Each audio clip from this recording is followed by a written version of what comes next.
Digital 410 proudly presents the What's the Scuttlebutt podcast with your hosts Don Abernathy, Jeff Copsetta, and Henry Sledge. Welcome, everybody, to another episode of the What's the Scuttlebutt podcast, your favorite World War II podcast. It's Monday. We're live. We're back to here to talk to you guys. We're super excited to be here. And hopefully Jeff will be back here shortly. He's finishing up the school year. But Henry and I are here just for you. Please head over to youtube.com if you're watching. Well, if you're hearing us, you're already on YouTube. So if you're on YouTube, we want to talk to you. Go ahead and submit your comments, and we will engage this conversation. This is what we like to call the free-form episode, where Henry and I just go into it blind. And so welcome, everybody. Henry, sir, how are you doing tonight? Well, I'm super excited to be here, man. Yeah, me too. Super excited. How was Mother's Day? Let's just get it out of the way quick. Sure. Well, Mother's Day was lovely. You know, as you know, my first one without my mom. But we were invited over to some friends' houses and went over there and spent a lovely afternoon. And you know, it was really nice. How was yours? We didn't do much here. There's been a lot of drama around kids and whatnot. So, you know, we'll talk later on. Yeah, we just kind of stepped out of Mother's Day. But, you know, I got to thinking, was there any historical relation between Mother's Day and World War II? Because a lot of times, you know, the things that we celebrate in our daily lives, things that are invented, TV shows, Christmas, we talk about it all the time. Most of your Christmas carols, you hear people singing, those all gained popularity in World War II, were actually written during World War II to help boost morale. Mm-hmm. So I got to think, well, what's the historical relevance with Mother's Day? When did it come to be? And is there any relation to World War II? So I did a quick looking around. It turns out Mother's Day is a holiday celebrated in various countries around the world to honor and appreciate mothers and motherhood. The exact origins of Mother's Day can be traced back to ancient civilizations, where festivals and celebrations were held to honor mother goddesses. However, the modern concept of Mother's Day had its roots in the 20th century. In the United States, the official establishment of Mother's Day is credited to Anna Jarvis. Anna Jarvis, an American social activist, campaigned for the creation of the day to honor mothers after her mother died in 1905. It's a little narcissistic, but okay. We'll keep going. She wanted to celebrate a day to recognition of and appreciation for the sacrifices of mothers made for their children. Which, you know, we don't think about it much nowadays because we have medical science, but death in during childbirth was very prominent back even into the early 1900s. Oh, very. I mean, that was one thing. Okay, so little anecdote kind of along that line. When I was in college, I worked for the city of Montevallo during the summers, okay, when I was home from Auburn University during the summers, and we would cut grass, among other things. But I remember one day we had to cut grass out at the Montevallo Cemetery. And I remember coming home that night, and, you know, when you're out there pushing a lawnmower and it's 95 degrees, I mean, what are you going to do? You're going to amuse yourself any way you can. And I remember I would see, you know, I would always read the headstones. And I mean, of course, the ones who were obviously veterans. Now we're talking, Don, I mean, we're talking 1985 here. So, I mean, God, think about how many World War II veterans are still with us. But yeah. I mean, I just kind of noticed everybody's headstone that I went past with a lawnmower. But I remember that night going home and commenting to my mom how many I saw of just like super young children. And they were all 1900 to 1901, you know, 1921 to 1922. And that just made such an impression on me. And I made that comment to my mom, and she said, early child death in the early 1900s, she said, it was so common. Mm-hmm. Not to mention, you know, it's going to sound, and it is, taboo by today's standards, but let's not forget that, you know, during the World War II, when Social Security Administration came to play, Social Security kicked in at 65 because, you know, the average life expectancy was like 70, 80-ish.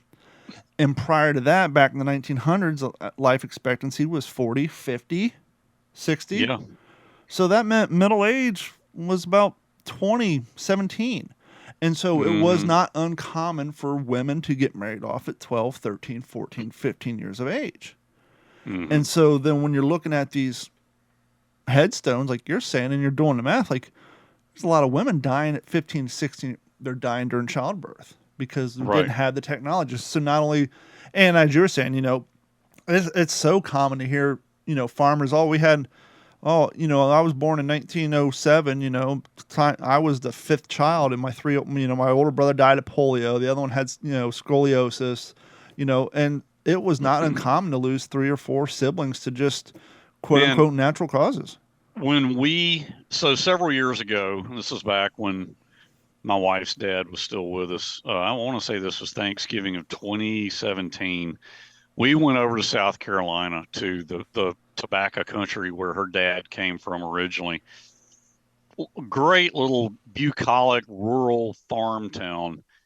And I remember we walked from her aunt's house, her Aunt Sybil's house, right down this country road to the church where their family had gone for generations. And Jack was with us, it's Andrea and me. And Jack was probably, he would have been 8, I guess, at that time. No, 20. He would have been 9, actually. But we walked into this churchyard, Don, and to your earlier point, I mean, I started noticing the cemetery in the churchyard. And, I mean, this just broke my heart. There was one family there, 5 headstones of infant babies. And I say that not to be macabre or cast a gloom by any means. We're going to have a great show tonight. This is a history podcast. This is history. This is, if anything, this should go to show about, as crazy as it sounds, we're talking about how hard things were back then, but people complained a whole hell of a lot less because they had more things to do. They did. Well, I mean, they're out tilling the fields, so they had food to put on the table. But that family, and this was, early, between 1910 and 1900, 1920. Mm-hmm. I'll just say that 5 infant babies. And I just, I couldn't even imagine that. But yeah, man, that was a part of our history. And it also speaks to the resilience of the people who survived. Yeah. And if you guys haven't seen 1883, the precursor to Yellowstone, it's about the Oregon Trail. I think it's better than Yellowstone. So far, really? I think it's better than 1923, which is the follow-up. It's basically about a group of Germans who pays a couple of cowboys to take them down the Oregon Trail, and how few lived, how few survived. But let's get back to Anna Jarvis real quick, finish this up. Sure. Anna Jarvis's effort led to the first official Mother's Day celebration in the United States in 1908. The celebration gained widespread popularity and support, prompting the United States Congress to designate Mother's Day as a national holiday in 1914. Other countries also adopted the concept of Mother's Day, although the dates and customs associated with each holiday may vary. Now back to the brass tacks.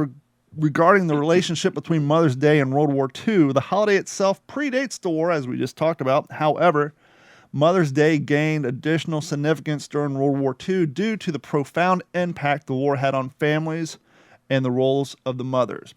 During the war, many mothers faced the challenges of having their sons and husbands serving in the military, while others took on new responsibilities in the workforce to support the war effort.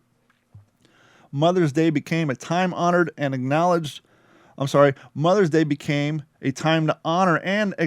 the strength and resilience of mothers who were facing the hardships of war. In the United States, Mother's Day was used as a tool for boosting morale and promoting patriotism during World War II. The government and various organizations encouraged citizens to honor mothers and send them letters, cards, and care packages to show the appreciation for their sacrifices. Mother's Day also became a time to remember and honor the mothers who lost their sons during the war. And so, yes, it was around prior to that, but much like a lot of other things that existed prior to that era of the war, it got more significant because of the impact it had on the brothers, the sons, and the husbands during the war. But as you were saying, what was I about to say? I don't know. We're talking about resilience. Yes. So 1923, 1883. Oh yeah, yes. So my wife and I really got into Yellowstone. We're anxiously awaiting things to pick back up after that. What, season 6 mid-season finale? No, season 4. What? Season 5's coming up. It's the last season because Okay. Homeboy's getting a little long in the tooth. Costner bailing out. Yeah, I kind of understand it because, I mean, look, I would, not to blow my own horn, but I've been down since The Cause, since episode 1, since it premiered. You know, it's funny. I watched Hell on Wheels, which I think was a great show, and Carrie used to make fun. Oh, you watching your choo-choo train show? She'd always bust my balls for watching Hell on Wheels, but it was a great show. Yeah. And then when Yellowstone came out, oh, you went from your choo-choo train show to your cowboy show. Well, 3 seasons in, everybody on the internet started talking about it, so then I had to go back and watch all 3 seasons while she got caught up. But it's a great show, but after season 4, say, okay, the plot's the same every year. So let me say this real quick. Maybe it's time for it to move on. But yeah, go ahead. No, what I want to say, our boy James Dale, who played Lecky in the Pacific. Yeah. You know, is it 1923 that he's in? I'm only 3 episodes in on that one. I will say I enjoyed 1883 better. 1883, I did. You still have me? I think you froze up on. I still have your audio. Just keep going. Your audio is fine. Can you hear me? Okay, so it looks like Henry's having some technical difficulties. I'm still here. It could be my internet drop. Yeah, I can hear me. I can hear you fine. And so, the joys of the internet. So I'm still live. So anyhow, 1883 worked quite. To me, I just, I kept going. I did not want to stop it. I did not want to. To me, it was like binge worthy. I just kept it going every single episode. And with 1923, I just kind of fell out of it, a lot quicker. So I'm going to kick Henry out here and see if we can get him back. Welcome to the joys of live podcasting. So I'm going to kick Henry out of here and see if... Oh, what's this? So, yeah. So I'm going to try to get him back in here. So just one moment. I don't know how to do this without you all seeing everything. But yeah, 1883, I binge watched the whole thing. I thought it was great. I didn't want to miss a single episode. 1923, I got like an episode in. I'm like, this is cool and all. But it just did not stick with me like 1883 did. So if you guys haven't seen either one of them, I would strongly suggest you watch 1883. And then 1923, you can choose and decide what you want to do with that one. And speaking of historical stuff, I'm kind of watching Waco: The Aftermath. Sorry, I'm trying to maintain a show here while, we don't have a producer. Yeah, I just sent them another invite. To tell you what we're going to do while I try to get him back to maintain a little continuity. So as you guys know, a while back we handed out the first Patreon prize pick where we gave out the first bag of the Warbird coffee, the first autograph M block, as well as the What's the Scuttlebutt podcast coffee mug.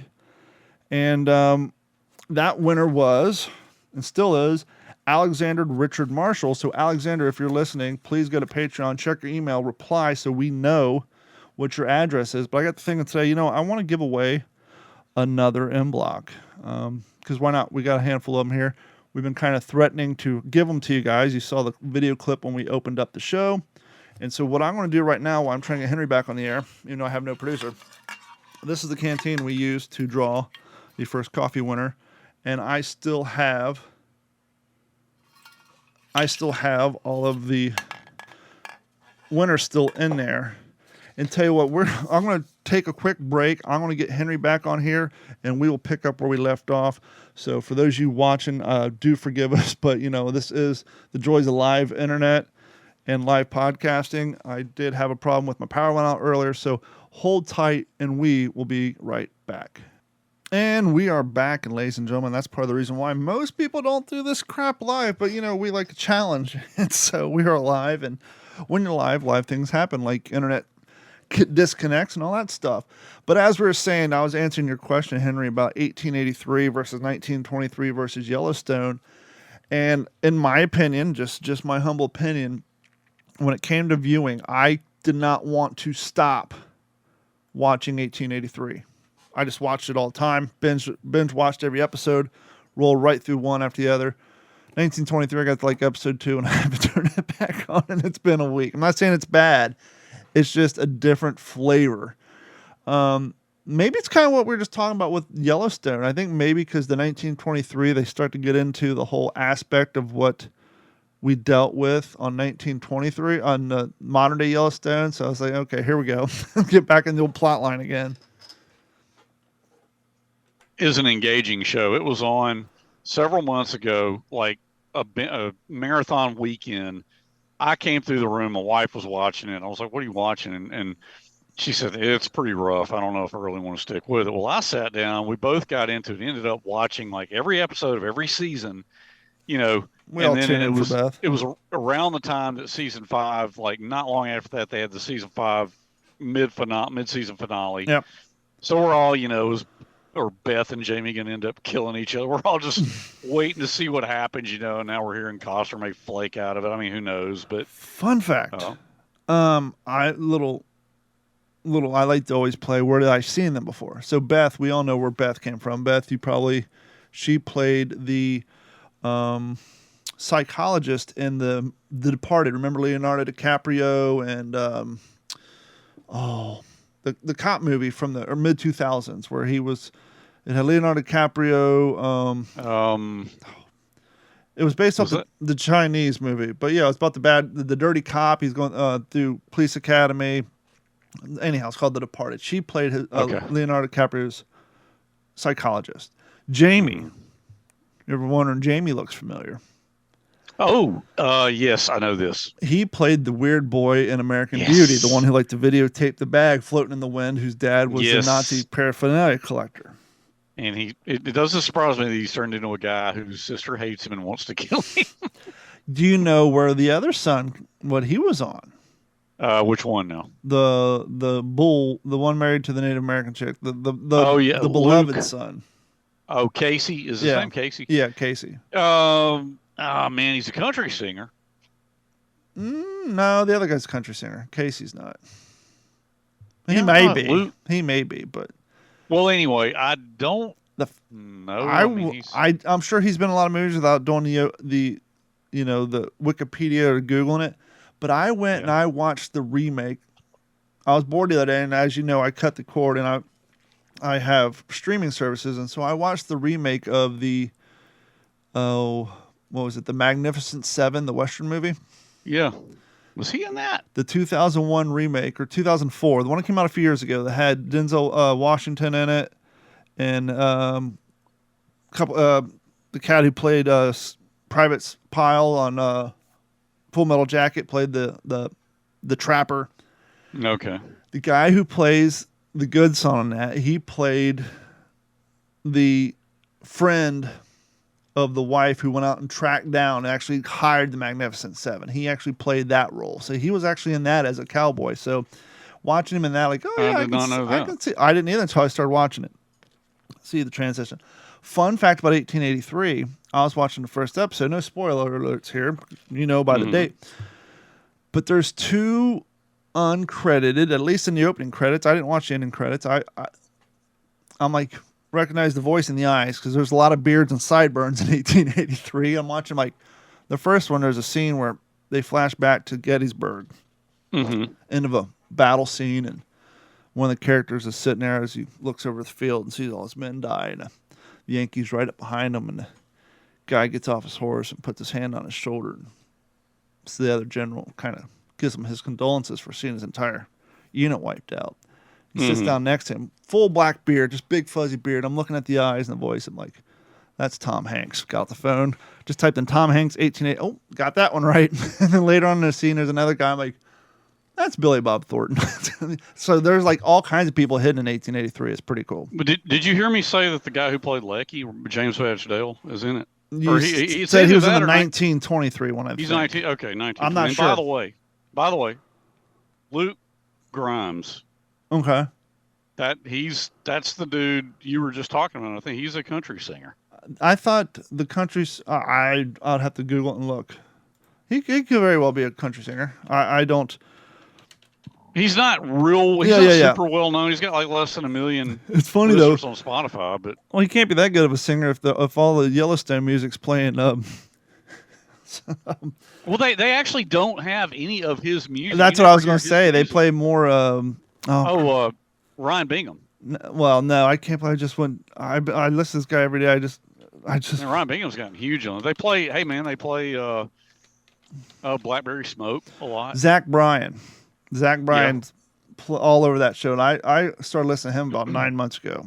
I'm not a big country person. I like Willie. I like old stuff, but in my estimation, Zach Bryan is like the best thing to come out in the last 15 years. His live album he just did called All My Homies Hate Ticketmaster. It's a beautiful album. But he's the one who was playing at the fair on Yellowstone. And also Shane Smith and the Saints has gotten a lot of exposure, as has Whiskey Myers. Yeah. There are a lot of bands that are making bank off that, man. Absolutely. That's like it's almost like the country music equivalent to release date. Like if you're an up-and-coming country star, you want your music played on Yellowstone. But what's going to happen now that the show's going away? So are they going to finish up season 5? Season 5 is going to be done, and then I think it's going to be over. Wow. But they're probably going to have another one. Probably Casey's Kids going to take over something. I'm sure there's going to be a follow-up. Well, there's going to be, remember when, Jefferson White is the actor, but he plays Jimmy. Mm-hmm. They're going to do the 666s or whatever that is. The 4.6s, they're supposed to do something on the 4.6s. Tyler Sheridan, that's the name, Tyler Sheridan. Taylor Sheridan. Fun fact: did you ever watch Walking Dead? No, not Walking Dead. Did you ever watch Sons of Anarchy? I did not. He played the town deputy on Sons of Anarchy. That's kind of how he got his foot into the scene. But he's one to write Yellowstone. I just got done watching The King of Tulsa. Tulsa King, Sylvester Stallone. He wrote that. That's a fantastic. Taylor Sheridan wrote that. Yes, he wrote that. That's a fantastic show. And he also did, I think, Mayor, which has the guy who just lost his foot almost lost his foot in the snowmobile accident. But anyhow, back to World War II based stuff. Yeah, I mean, our listeners are going to get upset if we don't jump on some World War II stuff. So I hope not. I listen to Home Improvement podcasting that barely talks about home improvement. So no, listen, I think it's great. I love it when we're just riffing and talking punk rock or Yellowstone or whatever. I love it. So did you know the Navy spent $1 million on an ice cream barge? I did not know that. When was this? For sailors during World War I, ice cream was a delectable dessert that took the place of alcohol aboard the ship during Prohibition. In 1914, General Order Number 99 banned liquor aboard naval vessels, as it was shortly followed by the 18th Amendment, making alcohol illegal across the entire United States. As a result, ice cream became the de facto staple for boosting morale.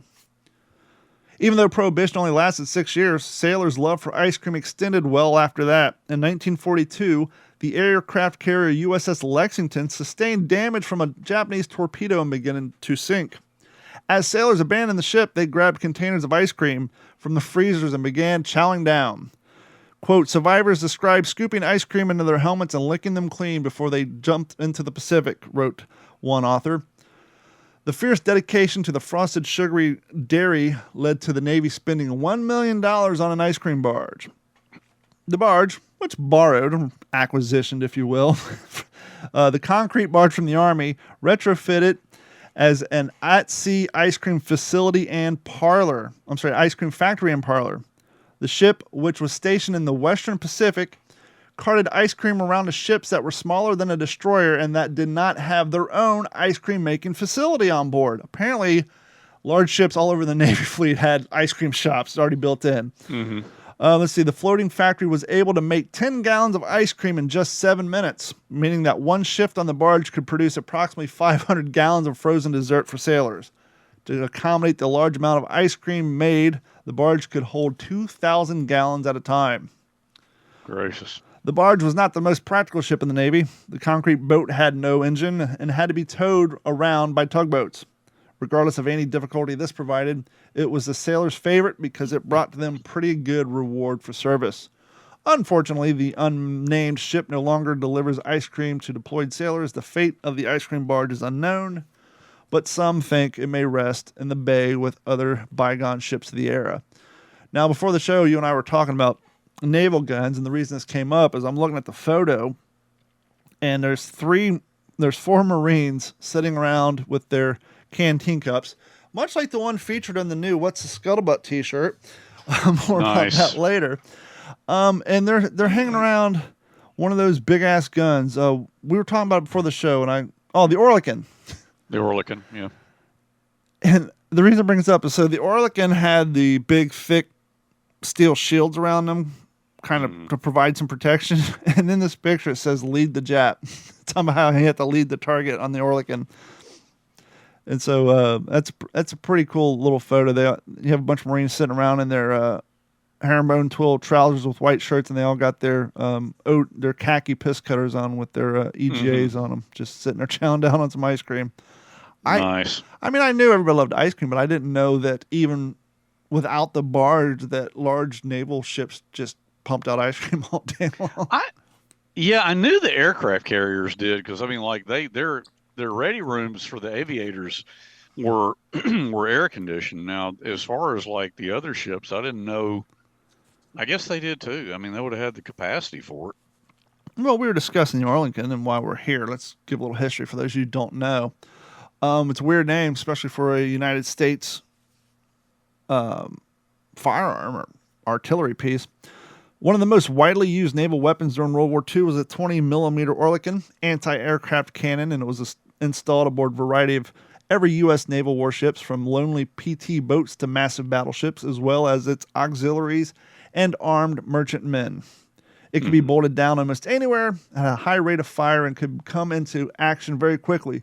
More than 88,000 20-millimeter Oerlikons in both single and twin mounting variants were manufactured in the United States between 1941 and 1945.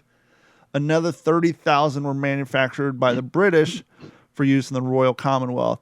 I'm not going to give the whole history, but let's just say the Oerlikon was used in World War I by the Germans. It was a Swiss company.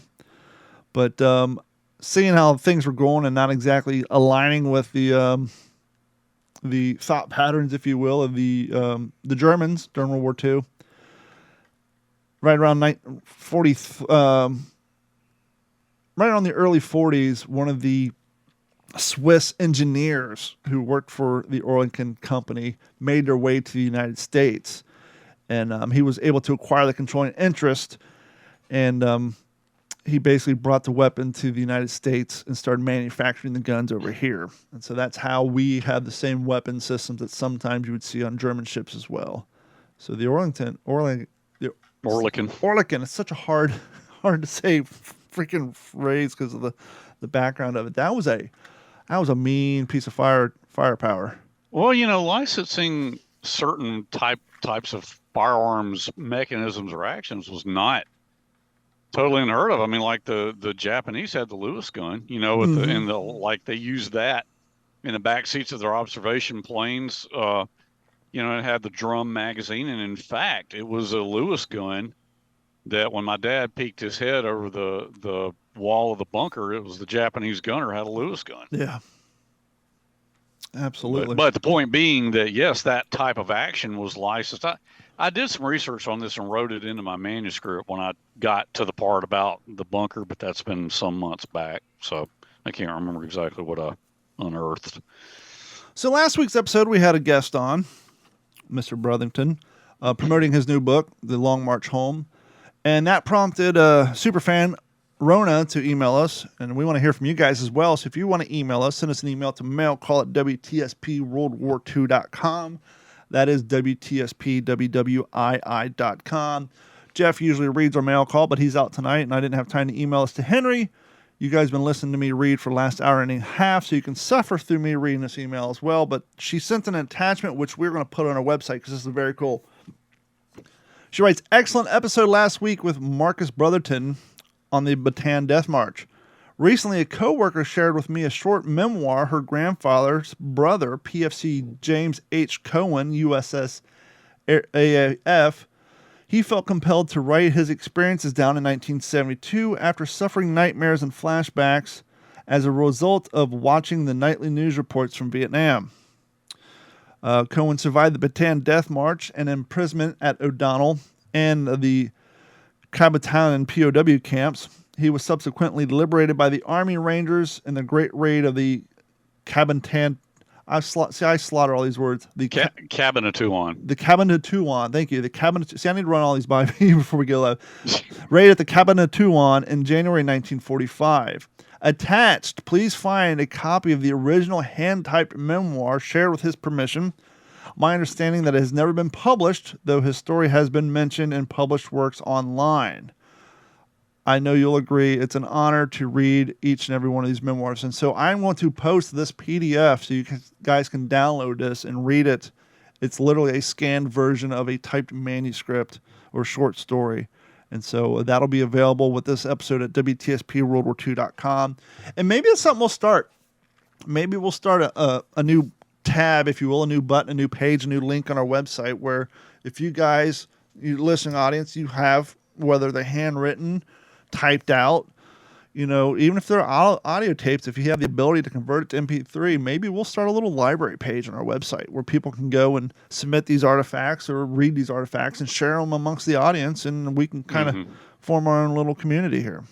Think about how many guys did that same thing. I mean, they took notes. They maybe when they got home, or they wrote down their own little unpublished memoir, if you will, of their experiences. I mean, there's got to be a wealth of that kind of material out there. But sadly, how many of them kept it to themselves? They did it as a form of therapy and then kept it to themselves. And then when they passed, it inadvertently got thrown out with a stack of bills and old tax forms from 1973 that the kids didn't know it was there. So it got lost to history. Very true and very sad. And so thank you so much, Rona. And as we said before, if you guys want to email us, send us an email to mail@WTSPWWII.com. Henry, when you fell off earlier, I decided I wanted to do something nice. We did the giveaway. By the way, you weren't here. I announced it, but the winner for the first pick of this month, which we're going to do another pick at the end of the month to give away the second bag of coffee, was Mr. Alexander Richard Marshalls. He got to choose the bag of coffee he wanted. He got an autographed end block. He got a coffee mug and some stickers, which, by the way, that's a pretty nice prize pack for doing nothing but signing up for Patreon, right? Hey, I thought I was here when you announced that. You told me when I fell off? No, when you fell off, I said this. As I was trying to stretch to give you time to come back, and before the show, I decided I still have the names from the other Patreon members in this canteen. I was going to draw a winner and mail them out an end block. Are you good with? Let's give away an end block. You want to give away an autographed end block? Absolutely. So we're going to give away our listeners. We appreciate them. Now, by the way, it was bad. Oh, that one actually came out. It was a bad decision for me to crumble up paper and put in my canteen because they do not fall out as easily as one might suspect. But we did have one drop out here, so we're going to give away. This will be the actual second autographed end block. I don't know if you guys can see, but there's Jeff Copsetta's very nice, pretty handwriting. And then there's mine and Henry's just chicken scratch garbage, which you won't be able to decipher between them. You can read Jeff. Jeff writes like a woman, but Henry and I, we're dudes. We scribble like dudes. And so when you get the end block, you'll see Jeff's nice, pretty handwriting. He's kind of like the John Hancock. And then Henry and I just look like somebody gave a pen to a chick and hopped up on coffee. He scribbled his name on there. So today's winner, he has been a member of Patreon since September 28th, 2021. Mr. Brian Larkin. Congratulations, Brian. You just won the second autographed end block. And so I will be reaching out to you on Patreon as well, sir. So congratulations for winning a autographed end block by Jeff, Henry, and myself. And if you guys wondering how you could possibly win an end block or maybe the next prize giveaway, we are giving away the other prize pack at the end of this month for the coffee mug, and another end block stickers, etc. All you have to do is head over to WTSPWWII.com or D-410.com and sign up for Patreon. Or if you're already a Patreon member and you haven't signed up for us, just search for Digital 410 in Patreon. Sign up. It's $1 a month. There's 2 other plans, but all you have to do to get registered to possibly become a winner is sign up for the $1 a month plan, and that'll get you registered. And we simply just put your name in here, shake it up, draw it at random. Whoever wins, win. You don't have to be a long-time member. Just got to sign up. So please head over. And that goes a long way to support what we do here on the channel, on the network here over at Digital 410 and all that good stuff. Now, Henry, you're pointing out before the show, you live in the humid, hot areas of Alabama. And not too far down the elbow of that arm, I live in hot-ass Florida. And it's getting hot. Yes. And now that you find yourself working outside more, you get to appreciate the hotness out there. And as we tend to do as World War II aficionados, we often take the things we like to complain about and then realize we have no problems when it could be a lot worse. We could be in that same heat, but being in a different environment. And so you kind of want to discuss that a little bit. Yeah, let's kick that around. I mean, that's a way we've explored that theme before.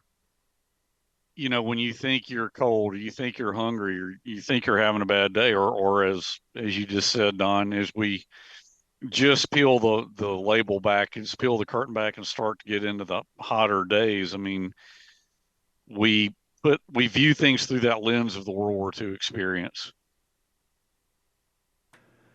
And obviously, not that we want to, we will never experience the horrors of that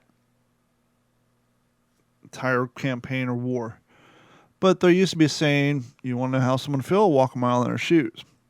Well, to take what you're saying and then to pick someone up from modern day society and drop them in a similar situation, not being shot at, but wearing old ass shoes, heavy ass gear, drinking from metal cans. When I got in this hobby, I did a lot of living history events. You might go out and do some bang bang little weapons demos, maybe run around a field for 10 minutes. It wasn't until I did my first tactical event and, more importantly, training with World War II armor, where I'm out in the hot Florida sun walking 4 or 5 miles, that I realized, A, these don't hold much water, and B, holy hell, I am out of shape. I remember the two things I kept saying when I was my first time we need water out here. I felt like I was on the Pellew episode of we need water. Like my canteen was empty. Yeah. I'm just dying of sweat. I'm wearing a wool shirt. I'm 30 pounds overweight.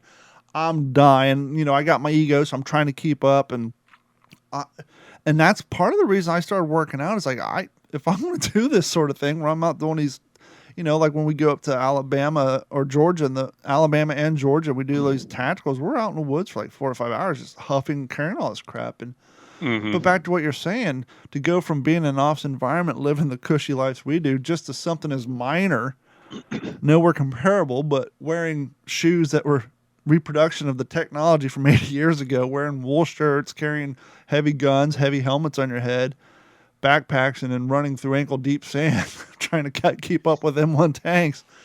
You're like, I need water.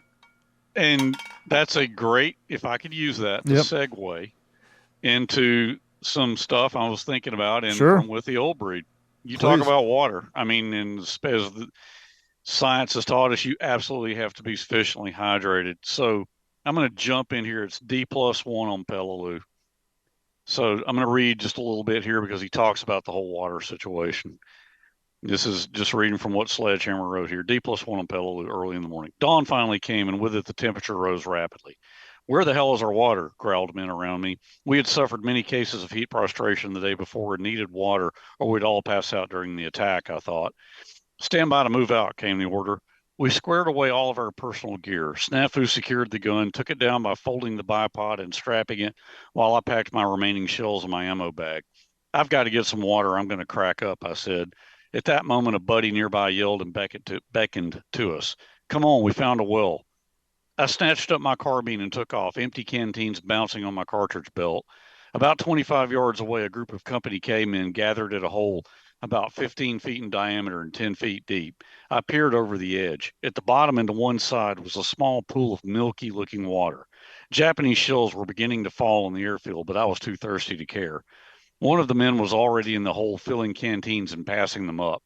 The buddy who had called me was drinking from a helmet with its liner removed. He gulped down the milky stuff and said, "It isn't beer, but it's wet." Helmets and canteens were passed up to those of us waiting. "Don't bunch up, you guys. We'll draw Jap fire sure as hell," shouted one man. The first man who drank the water looked at me and suddenly said, "I feel sick." This is going to be the last paragraph of this part. A company corpsman came up yelling, "Don't drink that water, you guys. It may be poisoned." I had just lifted a full canteen or a full helmet to my lips when the man next to me fell, holding his sides and retching violently. I threw down my water, milky with coral dust, and started assisting the corpsman with the man who was ill. He went to the rear where he recovered. Whether it was poisoned or pollution, we never knew. And so you've got something you're about to say before you say that. We all know what happened when the water did get to him. Yeah. There was no better, but go ahead. Well, as licenses and liberties happen in TV shows, they had to kind of brief that up by putting the ox head in the water, showing that it was in fact poisoned. Mm-hmm. But what Henry was alluding to, and flashback to when, it's so crazy that I have you in my life. I'm going to say back when Henry showed up on a Pavuvu, back when Eugene showed up on Pavuvu and Snafu just meeting him, took him out to do their oil can duty where he cleans oil cans for no man. They kind of shirked their duty. They didn't put in their full effort. They kind of half-assed it. And then fast forward to Peleliu, the sun's beaten down, the canteens are empty, the ice cream's already out of the system. When water does start coming in, it comes in these oil cans, these 55-gallon drums, and they crack it open. And kind of like if you've ever been on an old boat with an old outboard motor and you stick it in the water, you just see that rainbow just kind of start floating around that outboard motor. That's what their water looked like. And then to top it off, you had chunks of rust and metal flakes in there and like your father said, there's no way of knowing, but was that one of the barrels that he didn't put his best effort into? And so when they did get water, it was like, okay, we have water, but it's polluted and it has metal in it, so you're going to get cramps from drinking it. And could you imagine? I mean, we've all been to a level of frustrated, whether or not we're having a bad day at work. Maybe you're trying to build something in the backyard and you crack your hammer. Something just happens where you just scream to the heavens and it takes everything in your willpower not to cry. Even as a grown-ass man. Could you imagine being in that situation where you're getting shot at, you're watching your guys blow up, only thing you can concentrate, your lips are cracked, and it was either Sid Phillips or your father who used the lovely adjective or description of it, felt like a gremlin was marching around on my tongue in a pair of muddy boots. That was from With the Old Breed, actually. Yeah. And so if I hadn't, your mouth is just dry, your lips are cracked, and you're smoking. Now, if you all never smoked before, you don't realize how much it dries one's mouth out. But as somebody who used to be a 2-pack day smoker in my 20s, I completely understand. And just your dreams, your prayers, your cries have just come true. Hey, we found a well. Gather up. And then guys are just falling over, and like, obviously, unlike the movie, there was no goat head in it, but it's safe to say it could have been used as a latrine. Maybe the Japs knew we were coming, or they had a water source closer to where they were held up. So hey, let's go ahead and do whether got unspoken things to that one. You just never know. No, it's pretty likely the Japanese did poison any water source that they thought the Marines would go for. But I've wondered. I'm betting they filmed something about the oily water and it just got cut. Yeah. Because there was nothing about the oily drums and the steam cleaning. And I'm pretty sure Bruce, knowing him and how he adhered to With the Old Breed and source material, I bet they filmed something on that and it just ended up on the cutting room floor. Because the scene, other than to show how much of a hardened dick Snafu could be, the earlier oil can scene really added nothing to the story without the secondary scene happening that we believe was probably recorded and for time's sake, or maybe just it didn't pan out the way they want. They cut it because it would make sense that if you're going to film the first scene, you were going to follow it up with the arrival of the oil cans. All right, of course. And maybe it just maybe it slowed the progress down. Maybe it just didn't fit in right. Who knows? Could be 100 different things. But it's the heat is such and once again, they're on blasted coral surrounded by water. You're talking to a guy who goes out fishing in the summer on a kayak 4 days a week in Florida. Now, if you guys or subscribe to the YouTube channel, I'm sure you've been inundated, or if you follow me on Instagram or Facebook, you're annoyed with all my fishing photos.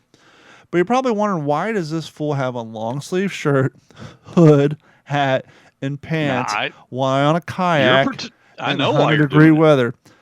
Two things. If Lawrence of Arabia taught us anything, it's that your skin is cooler when it's not in direct sunlight. And it took me almost 2 years to get Carrie to follow that. Mm-hmm. And two, you younger cats aren't going to get this reference, but you older cats are going to get it. When I first started kayak fishing, I did not wear any protection. Didn't wear the long sleeves. I had my hat on. And when I shave now, I have skin damage. I actually have brown spots on my face. And I said, I do not want to look like Captain Ron in 3 years.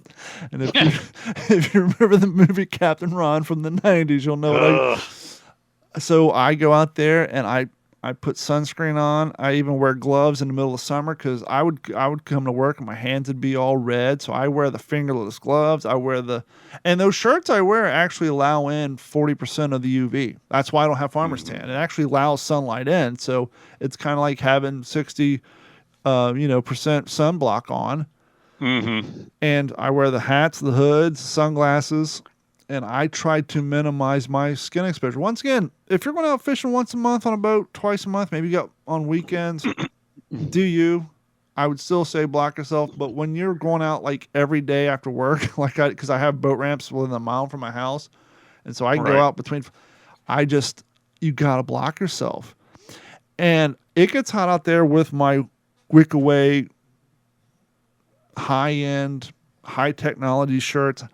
I'm not out there. Well, I am sometimes in the summer times, not every day, but when I do my living history events, I've been out there in the HBTs in the hot Alabama sun. But that's nothing like the hot, South Pacific sun. But to be out there in HBTs, the helmet, the leggings, actually usually take the leggings off, but one of the cool things about doing the landing craft at the 75th anniversary of Peleliu, as much as it sucked, was getting the wet sand all over you. Because, once again, you want to experience what somebody experienced, you got to walk a mile in their shoes. Well, walking their miles in some cheaply reproduced boondockers from What Price Glory, which gives you blisters only on one foot for some reason, is bad enough. But once you add sand to the mix, and you're actually wearing, I'm so hardcore, I wear reproduction skivvies.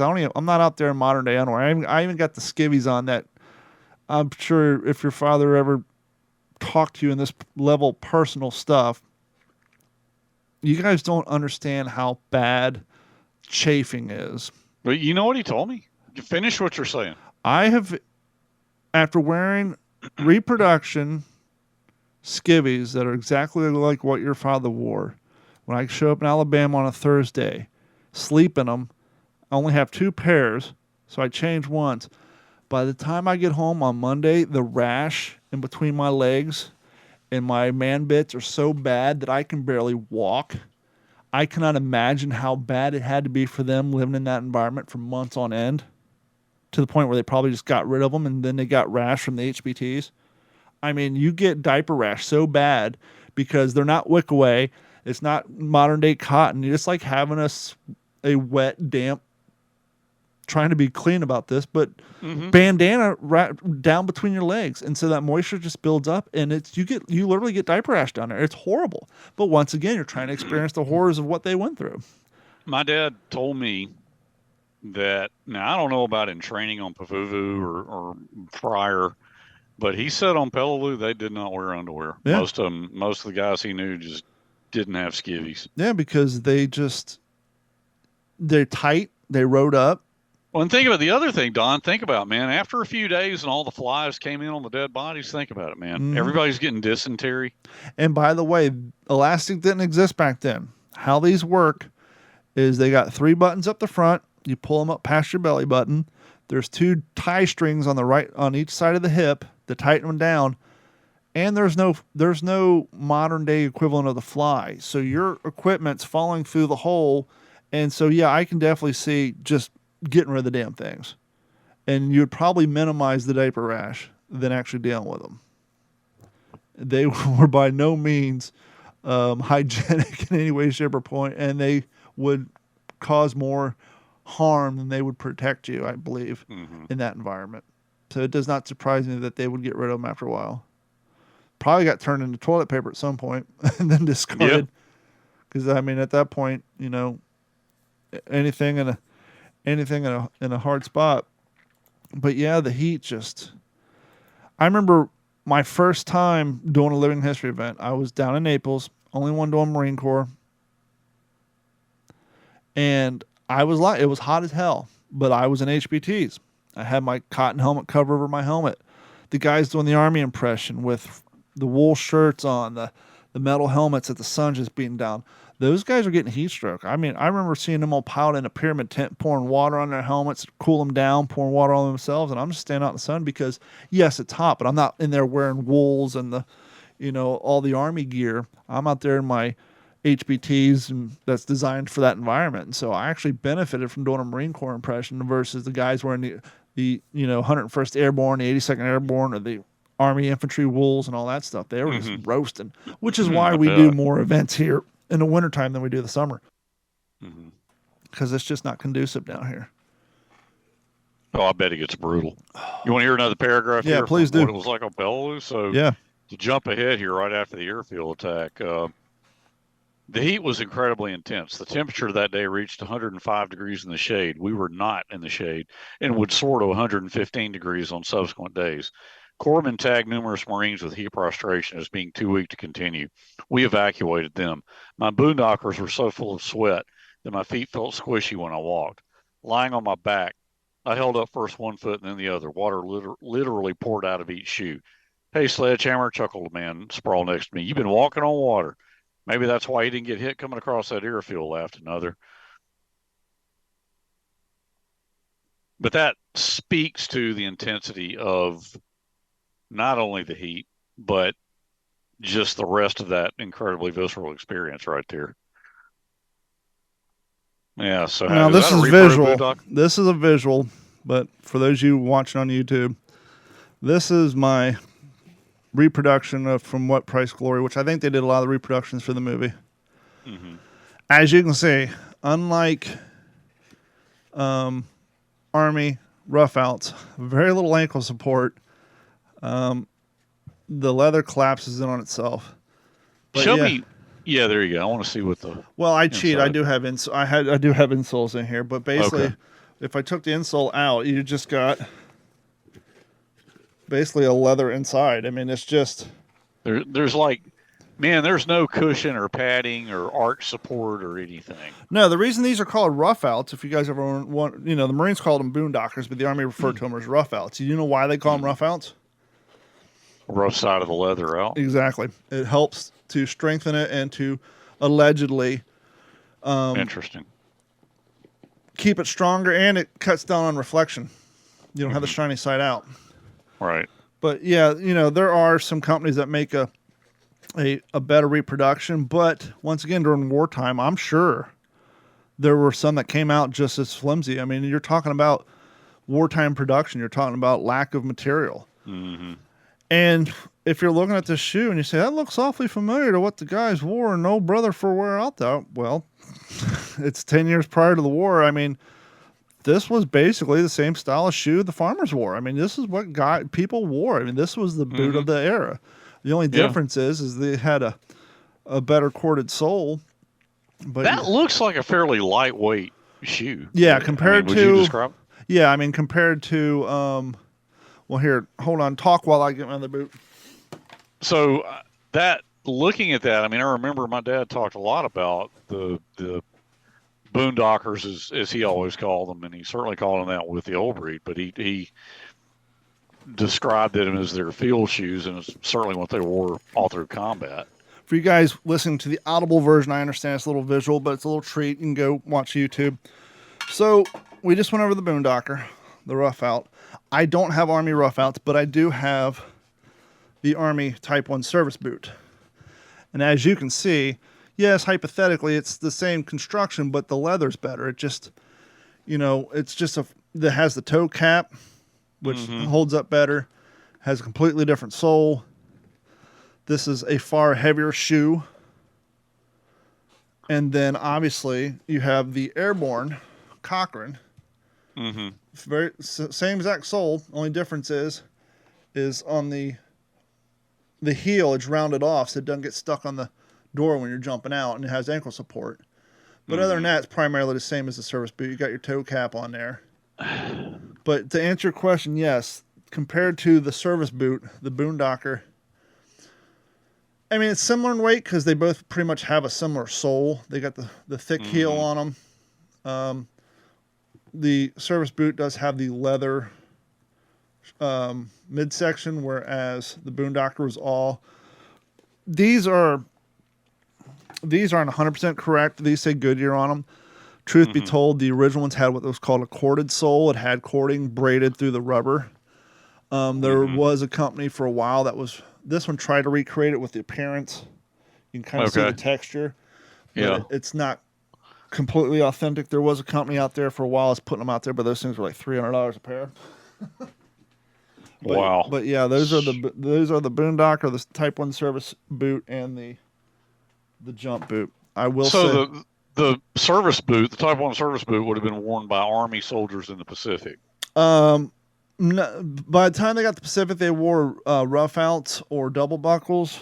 Actually, no, some of them would have worn those, but those were primarily seen more in D-Day in the European theater. You would have seen some of them, but I think a lot more of them wore rough outs in the Pacific. Interesting little tidbit that I'm glad you showed the two like that. That's really cool. So, by the way, the paratrooper jump boot and the service boot are far more comfortable. Like, I'll actually wear the jump boot or the service boot. Like when I'm going out somewhere, I'll wear them to work. The rough out, the Boondockers, no in hell. I'm not wearing those except for events. That's crazy. My dad talks about and this is a little unpublished nugget here because it didn't make it in with the Oldbury, but I unearthed it going through the unpublished stuff when I was working on my first draft. He talked about how when they first saw their replacements from the 81st Wildcat Division on Peleliu, and he described their dungarees a little bit, but he also talked about their boots had what he described as a very practical looking buckle affair across the top. Yeah, hold on one second. I can give you the exact history. Basically, it was later in the war, 44, World War II boot. When did they come out? The double buckle boot came out, let's see here. Let me just go to Wikipedia real quick. Actually, at the front usually does a pretty good job of giving you history on them. Let's see here. First test in 1943, the combat service boot was approved in mass production in late the year. Mass production began in January 44. These were manufactured currently with the Type 3 service shoe rough outs. By the fall of 1944, these had begun to replace older model boots, though they never totally supplanted them before the end of World War II. Basically, to get rid of leggings, so it was basically your rough out boot, and then you had a leather strap with two belt buckles on them.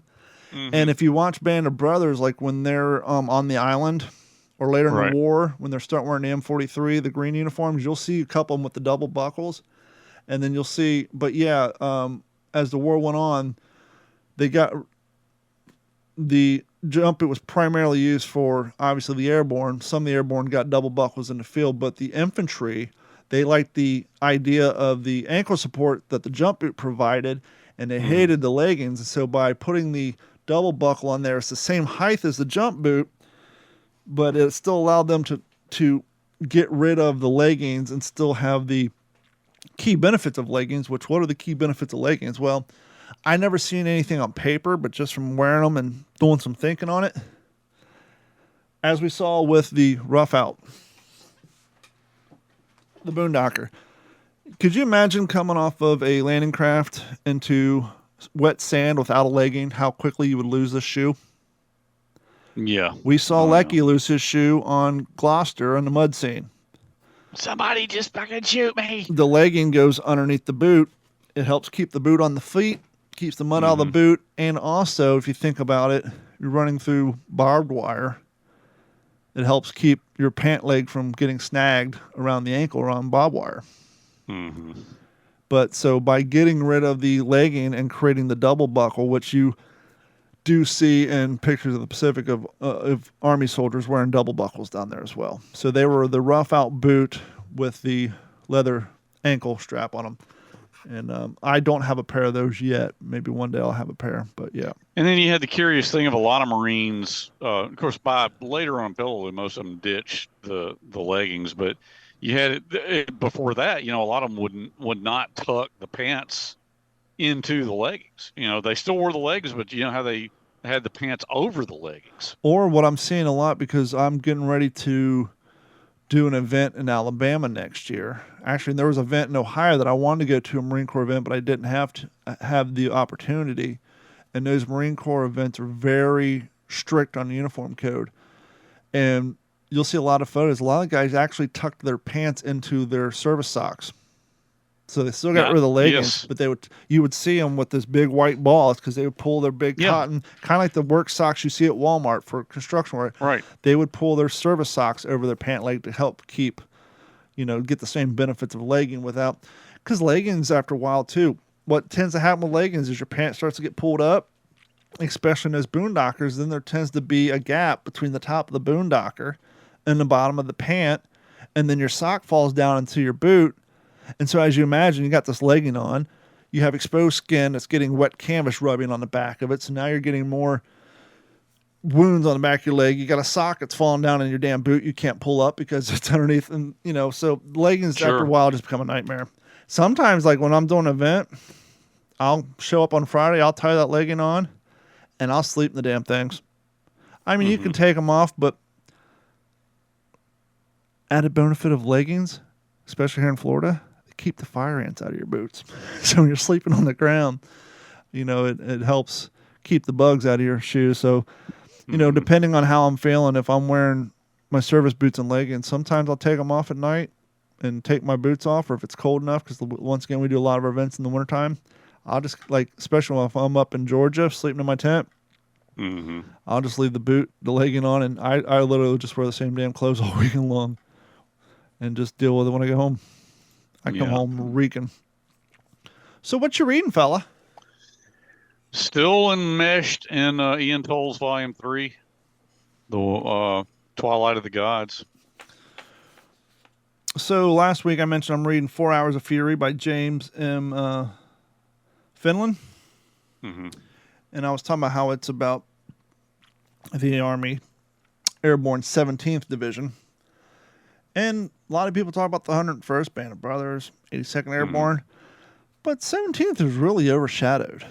And what's interesting, big time, when the 17th was formed, it was created using members of the 507th from the 82nd Airborne. So some of these veterans went on to form the 17th. And so I'm going to give you guys just a quick rundown of this book, not the whole book. More importantly, it's the brief, just quick synopsis of the 17th Airborne Division, because, we want to shed a light on people who served and everything, and especially that's not covered by other forms of media. Hold on, I got a cough.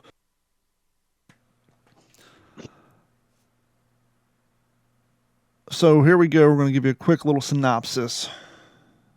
The 17th Airborne Division's contribution to Operation Varsity, which Operation Varsity was the key operation to get the British Airborne and the 17th Airborne across the Rhine about 4 miles in to wreak havoc while the infantry came over what few bridges that we could kind of, like we've heard in other European theater operations when large waterfronts were involved. We got to protect the bridges so we can get our men across. So Operation Varsity was the mission to get across the Rhine, and then there was like sub-operations. And so we're going to call this the Leap of Valor, the 17th Airborne Division's contribution to the Operation Varsity. As the sun began to rise on March 24th, 1945, history was about to witness a remarkable display of courage, skill, and determination. Operation Varsity, a pivotal World War II mission, was underway, and at its forefront was the remarkable 17th Airborne Division. With the airborne prowess, unwavering commitment to victory, The division left an undeniable mark of success on Operation Varsity. The 17th Division was tasked with playing a pivotal role in the airborne phase of Operation Varsity, which aimed to secure the foothold across the Rhine River in Germany. Their mission was to drop behind enemy lines, seize key objectives, and pave the way for the advancing Allied forces. With the sky filled with aircraft and parachutes, the paratroopers of the 17th Airborne Division descended upon Germany-held territory with the precision and the determination. They faced intense enemy resistance, but their unwavering resolve fueled their push forward. Their efforts disrupted enemy defenses, allowing following ground forces to make significant advances over the Rhine. One of the most notable contributions of the 17th Airborne Division was the capture of the vital Ludendorff Bridge in Remagen. Remagen. There I go, slaughtering words again. The Bridge of Remagen. The Ludendorff Bridge in Remagen. Despite heavy enemy fire at the bridge's partially deconstruction, the paratroopers managed to secure the bridgehead, ensuring the crucial crossing point for the advancing Allied forces. This achievement was not only facilitated by the rapid advance of Germany, but also dealt a significant blow to the German war effort. Additionally, the division played a critical role in securing other strategic objectives, such as towns, road junctions, and strongpoints. Their ability to swiftly neutralize enemy resistance and hold these key positions was instrumental in securing the initial objectives of Operation Varsity.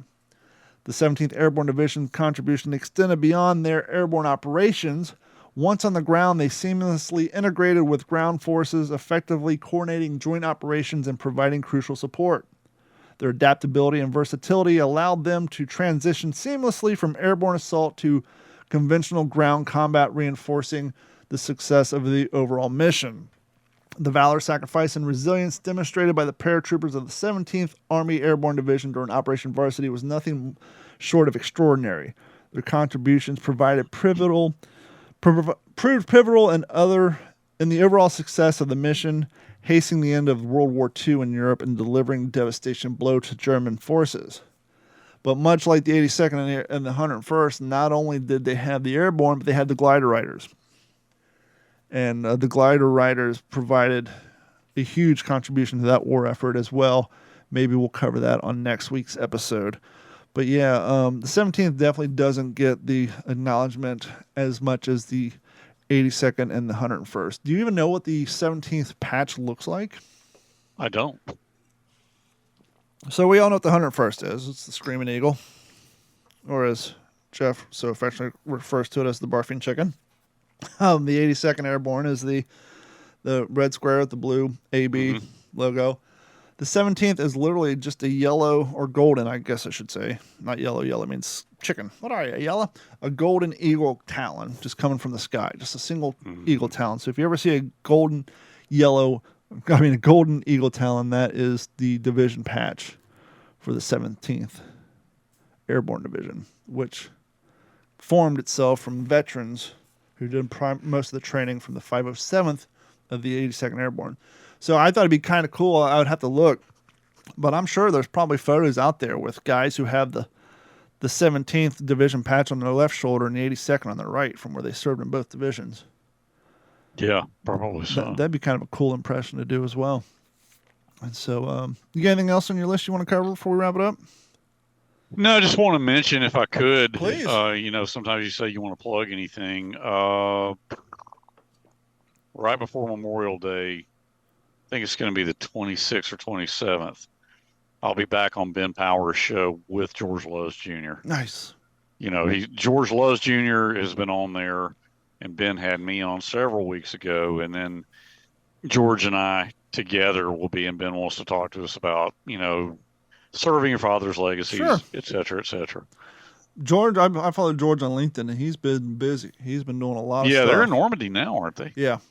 Yeah, I just saw something on Facebook from George. But yeah, for sure, man. So I got that coming up. I wanted to just throw a shout out for that. And we will, as always, include that on our website. If you guys aren't familiar with our website, there's a lot of cool stuff on there. You can go to WTSPWWWII.com. We have how to reach us, where all our social media is at. There's a page called appearances. You can see all the videos of all the other podcasts we've been on, all the projects that Henry's done. I haven't done in a while, but there's a couple pages called History Through Photos where you see some nice shots of some of the items from my collection where I give descriptions about manufacturing canteens and different things like that we need to do on there. And we have links to our videos and, more importantly, our merch store. Woo! Yeehaw! Look at that. Look at that T-shirt. So the new, not only T-shirt, we have jackets, we have hooded sweatshirts, we have purses for the ladies.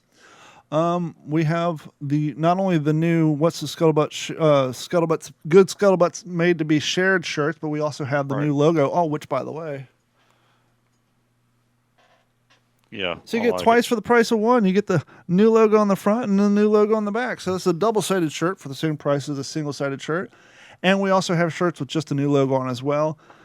They have what, for some reason, Teespring refers to as a bomber jacket, but it looks more like a tanker jacket. We have that up there with our logo on it. And then we have like just your normal coach jacket or windbreaker that has a logo on it. And so those items are up there. I think if you use the promo code POGIEBAIT, which is a World War II phrase for candy. Yes. Actually, I think on the shopping cart, it'll say use the promo code POGIEBAIT across the top, and that'll save you guys some money on shipping, and all that goes a long way. Not only, to be honest with you, it's more beneficial just to get the word out there. We're not making, it's not like we're getting rich off T-shirts, but we're more in it for getting the word out there. So we make the prices as low as we possibly can, and we want you guys to enjoy the shirts, the quality, and help spread the word. So please head over to WTSPWWII.com and get your shirt. And for myself, Jeff, and Henry, we will talk to you all next week. This has been a Digital 410 production.